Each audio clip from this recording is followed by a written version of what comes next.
Assalamualaikum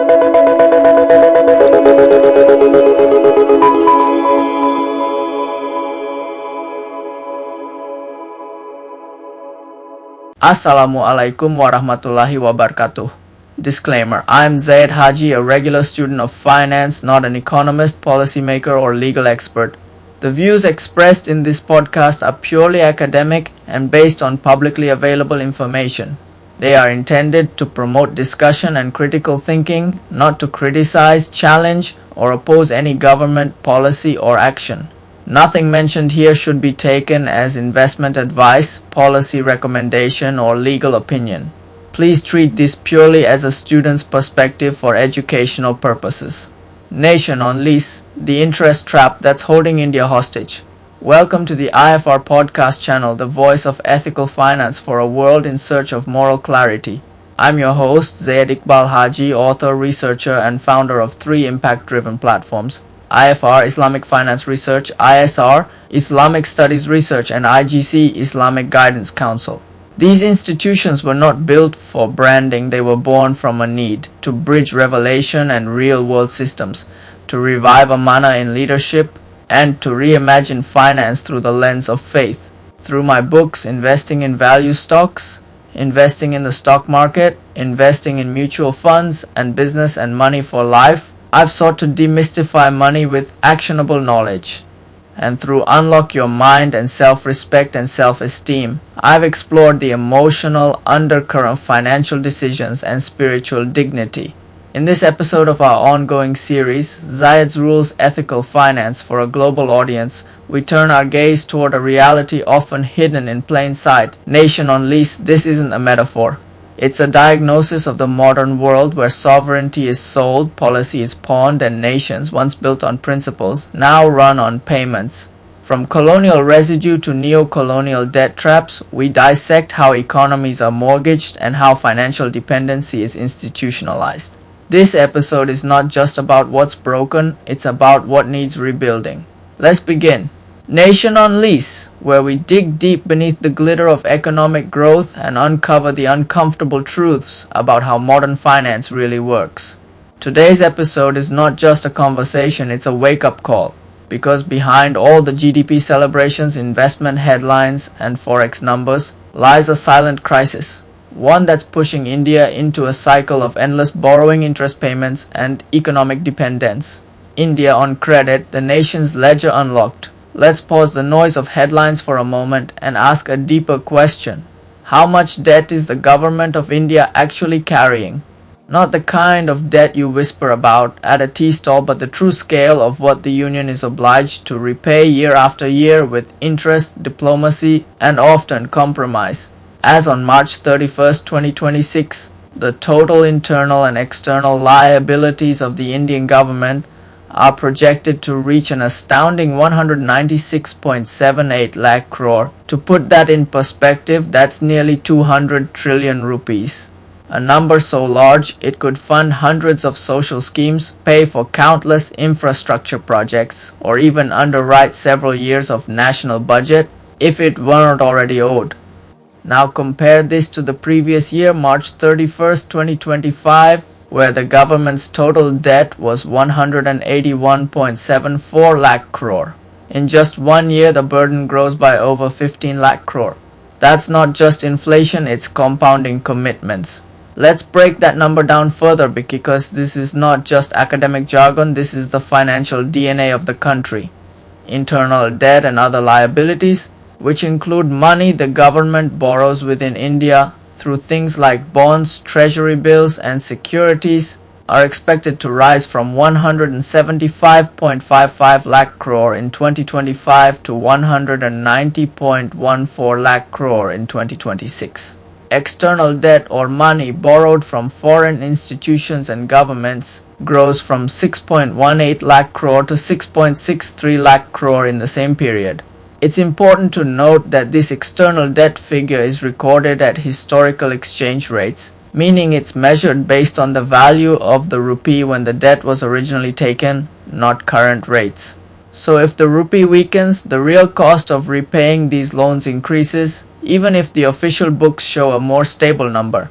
Now, when we include some accounting adjustments like updated exchange rates, extra budgetary resources, EBRs, and subtracting the government's cash reserves, the more realistic debt estimates become even higher, 185.11 lakh crore by March 2025 and a whopping 200.16 lakh crore by March 2026.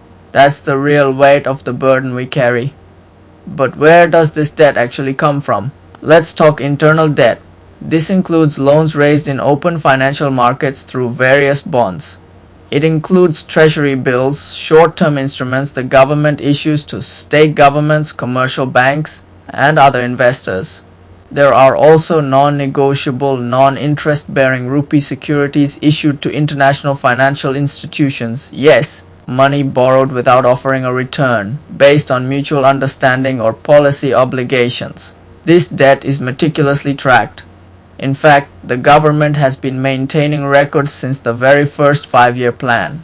These show how public debt has evolved over time, from the early years of independent economic planning up to the current fiscal years and projections for 2025 and 2026.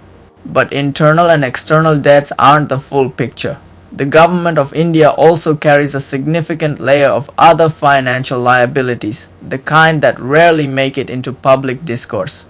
These include obligations under small savings schemes like PPF and NSC, provident funds for public employees, securities issued to major institutions like the Industrial Development Bank of India, IDBI, nationalized banks and oil marketing companies, dues to fertilizer companies, Food Corporation of India and more.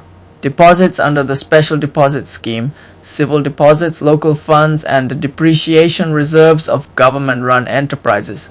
All of these liabilities are documented in the government's Statement of Liabilities, a detailed record that reflects the true book value of all outstanding obligations. In essence, it's India's national balance sheet. And what about the guarantees, the promises the government has made to back loans taken by public sector enterprises or state governments? These are also accounted for as per Rule 6 of the FRBM Fiscal Responsibility and Budget Management Rules of 2004 in a separate statement on guarantees. But debt alone doesn't tell the full story. The government also keeps an asset register showing what it has built with all this borrowed money. Think of this as the other side of the balance sheet, the tangible returns of spending. Roads, railways, defense infrastructure, power projects, IT systems, government buildings, and more. These assets are shown at book value, meaning what they cost at the time they were built, not what they are worth today in market terms. Importantly, this statement only includes assets owned directly by the central government. It excludes projects built by state governments or private organizations, even if funded by central grants. So what does all this mean for a common citizen?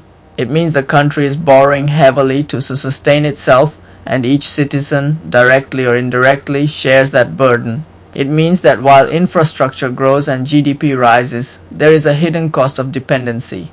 It reminds us that behind every loan, there is a lender. Behind every fiscal promise, there is a repayment clause. And unless managed with wisdom and accountability, a nation can be growing and eroding at the same time.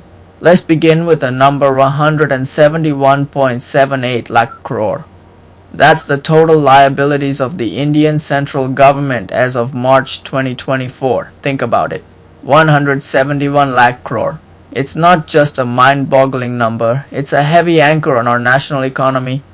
Now what's even more worrying is that this figure has gone up by 3.4% in just 3 months. You can see it clearly in the government's official data, which shows public debt alone at 15.49 lakh crore, of which 14.7 lakh crore is internal debt. 1.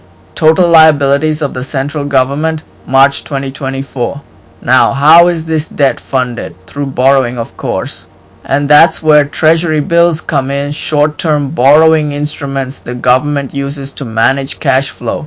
In the financial year 2023-24, the government issued a massive 75 lakh crore worth of Treasury Bills. But here's what stands out. Even after repayments, the net issuance was 48,349 crore. That means we borrowed 48,349 crore more than what we repaid. This isn't long-term investment. It's short-term borrowing, and it comes with serious interest costs. 2. Issuance of Treasury Bills Q4 2023-24. And what about the interest rates? The average yield or interest cost on government securities during the year was 7.24%. That means for every 100 borrowed, we're paying over 7 annually in interest. Now let's look at the revenue side. In FY 2023-24, the government's total revenue receipts stood at 27.28 lakh crore. Historically, interest payments consume around 30-40% of these receipts. If we take a conservative estimate of 35%, that means 9.55 lakh crore went just into paying interest. Let that sink in.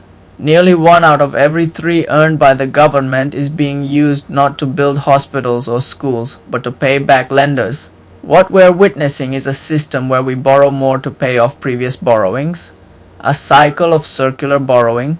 And who benefits from this? Banks, institutional lenders, foreign investors. Who loses? The taxpayer, the citizen, the economy. This is not just bad economics, it's a systematic silent wealth transfer. A transfer from the many to the few. And this is where things get dangerous. Now let's look at foreign investments. At first glance, there's a bit of good news. Foreign Portfolio Investment, or FPI, made a strong comeback in 2023-24, clocking in at $42.2 billion in net inflows. That's a sharp turnaround from the previous year's net outflow of $5.15 billion. But hold on, FPI is speculative money. It can leave as quickly as it enters. It's not stable. 3. Foreign investment inflows. Now here's the worrying part. Net foreign direct investment, the long-term productive kind of investment, fell off a cliff. From $27.98 billion in 2022-23, it crashed down to just $10.59 billion in 2023-24. That's a 62% drop. This wasn't due to lack of growth. India's GDP was still growing at 8.2%. It was because of repatriation and disinvestment, foreign investors pulling their money out. What does that say? That even with high growth, long-term confidence in India's financial sustainability is being questioned. On the trade side, merchandise exports declined by 3.1% to $437.1 billion. While imports also fell by 5.7% to $675.4 billion. The result? A trade deficit of $238.3 billion. Sure, forex reserves are up, sitting at $645.6 billion, but that's not the whole story. The government had to increase its external debt to 7.96 lakh crore, up by 1% from the previous quarter, to help manage this imbalance. 4. Trade and Forex overview. So let's take a step back. What does this all mean? It means we're not funding development, we're funding debt. We're not spending to build, we're spending to repay. And in this system, interest becomes a parasite, feeding on national resources, draining public funds, and empowering creditors. It's a trap, and it's not just about economics, it's about morality, justice, and the future. There's a reason Islamic finance views interest, or Riba, as not just wrong but dangerous. The Quran says in Surah Al-Baqarah verses 275 to 279 that those who consume Riba will not stand except as one who is driven to madness. Because it's not just a financial practice, it's a system of exploitation. Islamic finance proposes a radically different approach. No interest, no speculation.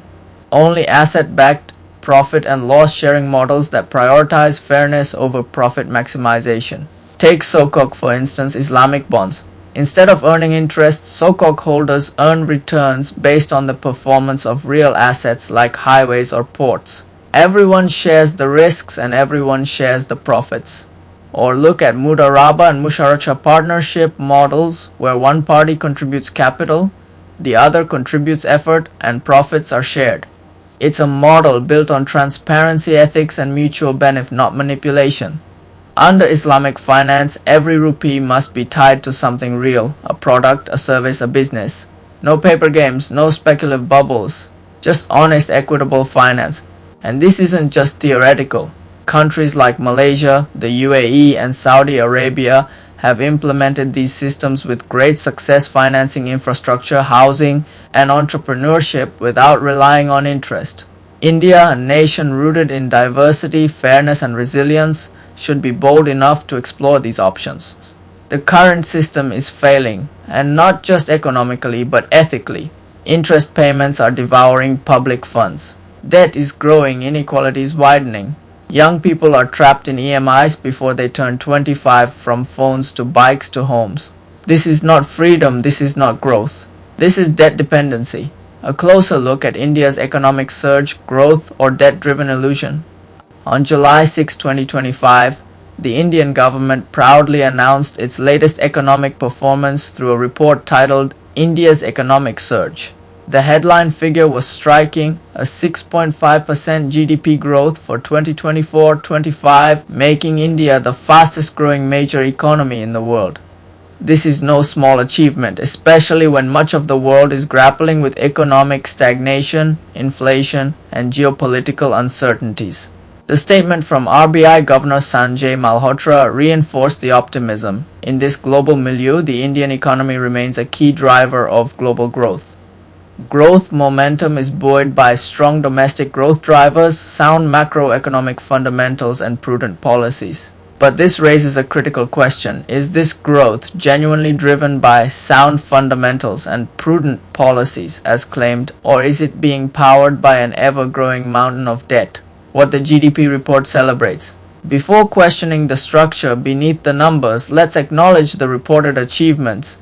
6.5% GDP growth in 2024-25, higher than China, the US, or the EU.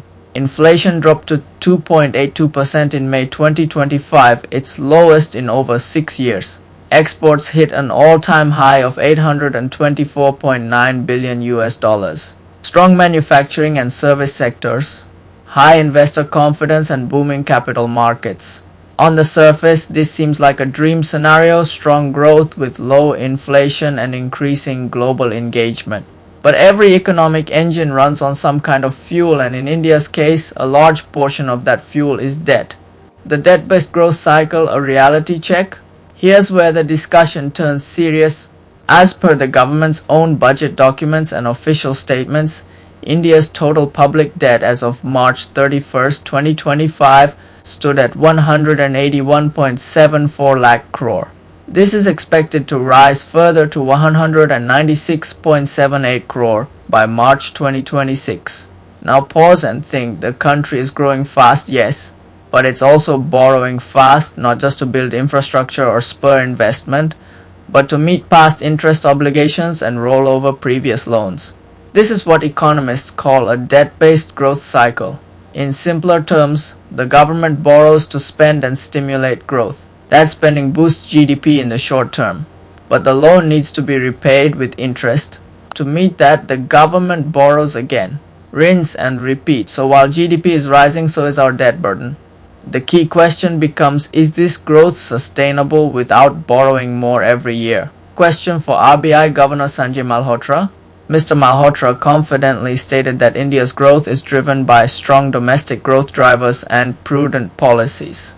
But one must ask Governor Malhotra, if our debt is growing year after year, crossing 196 lakh crore by 2026, how can this be called prudent? And if we are using future borrowings to pay today's interest, are we truly standing on strong fundamentals? Or are we simply papering over our cracks with more credit? The numbers suggest that a significant portion of our national budget goes into interest payments, one of the largest recurring expenses for the government. Every rupee used to pay interest is a rupee not invested in schools, hospitals, or infrastructure. Yet the government continues to borrow, increasing the total liabilities on the nation's balance sheet. It's time this was acknowledged publicly, rather than hidden beneath celebratory headlines. India's GDP for 2024-25 is projected to be around 331 lakh crore. With public debt around 196 lakh crore, That gives us a debt-to-GDP ratio close to 59-60%. For an emerging economy, this is not catastrophic, but it's certainly not low, especially when much of the spending is recurring rather than transformational. If GDP growth were purely organic, driven by productivity, innovation, and private sector expansion, the concern would be less. But the fact that a major share of GDP is influenced by government borrowing and spending makes this a fragile model, particularly in times of external shocks, rising interest rates, or global financial tightening. Growth with responsibility. What must be done? To be clear, borrowing in itself is not a sin. Nations borrow to build. But what matters is how the borrowed money is used. If it's going into long-term assets like roads, ports, railways, or clean energy, fine. If it's being used to plug budget gaps, pay interest, or fund populist subsidies, it creates future instability. India must move from debt-fueled growth to self-sustaining productivity-led growth. This means strengthening tax compliance and revenue generation, prioritizing spending efficiency, cutting non-productive subsidies, attracting private and foreign investment into infrastructure, not relying only on government funding, managing debt responsibly with clear repayment roadmaps. In conclusion, the surge is real, but so is the debt. The GDP numbers are strong. The inflation numbers are encouraging. The export figures are impressive. But these positives must not distract from the silent rising weight of public debt. So yes, let's celebrate India's economic surge, but let's also ask the right questions. Let's demand accountability. And let's ensure that tomorrow's taxpayers are not paying for today's headlines. Because a truly strong economy is not one that grows fast, but one that grows sustainably, transparently, and without compromising its future. As the author Zayd Haji put it so simply, borrowing is sorrowing. And when you look around today, you see exactly what he meant. We are living in a system where debt is the norm, interest is the master, and the people, well, we're just the ones footing the bill. So as we close this chapter, here's the question we must all ask. Are we willing to rethink the system? Are we ready to explore models that are fair, transparent, and rooted in real value? Or will we continue down this path, watching debt pile up, watching interest eat away our future, and watching our sovereignty quietly slip away? The choice isn't just financial. It's moral, it's spiritual, and it's urgent. Thank you for listening to this podcast, Nation on Lease. If this resonated with you, share this message. Start a conversation. Challenge the norm. Because real change begins when we stop accepting the broken systems as the only way forward. Today's episode offered more than a critique, it offered a call. The truths we unpacked are not meant to provoke despair but to awaken responsibility. If the concept of a leased nation feels unsettling, it should. Because behind every manipulated economy is a manipulated soul.